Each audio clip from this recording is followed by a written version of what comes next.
Two questions for you. Do you tend to spill food while eating? Are you neurodivergent? If you said at least maybe to both, have been frustrated with yourself for spilling food or have had others be frustrated with you for it, I'm telling you that you're not clumsy, because one may actually go with the other. Hear me out. There is this condition called dyspraxia or DCD, a neurodevelopmental condition that makes motor skills difficult, which explains many situations where you spill food. There's also other conditions like Ehlers-Danlos, Parkinson's, etc. Cleveland Clinic says that dyspraxia often co-occurs with other conditions such as ADHD, autism spectrum, and even mental health conditions like anxiety and depression. Now, co-occurring is a symmetric property. If motor issues can point towards some neurodivergent conditions, can those neurodivergent conditions point towards related issues?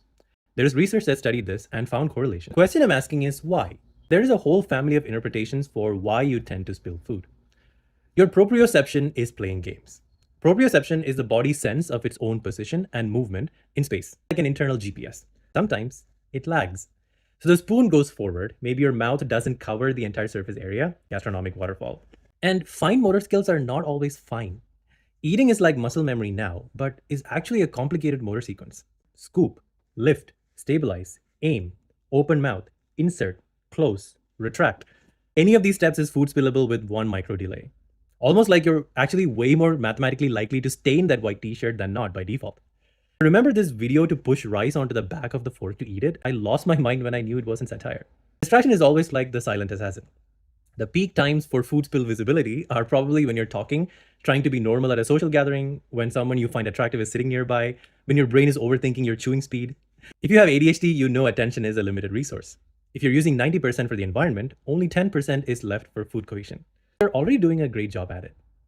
It could also be sensory stuff. This paper mentions that more children with ASD presented with atypical sensory processing than children without ASD. Some people spill more because they shift positions a lot, get overstimulated, handle food more awkwardly, hate the texture of a utensil, or get micro-startled by sudden noises. What about speed eating? Evolutionarily speaking, speed eating could be a result of the awareness to avoid predators and manage in-camp competition for food. Maybe in that process, it was okay to spill organic leftovers on the bare ground to give back.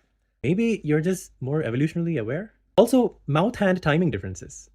If you keep your mouth open all the while, it's awkward and painful. If you keep your mouth closed all the while, nothing's a bigger spill than that. It's actually an extremely narrow time window to get it right. You've already been doing it with remarkable efficiency. They want 100% efficiency? What are we, in a capitalistic society? Oh. If a part of your food is usually a gift to the gods, tell me about your struggles. Be gentle with yourself.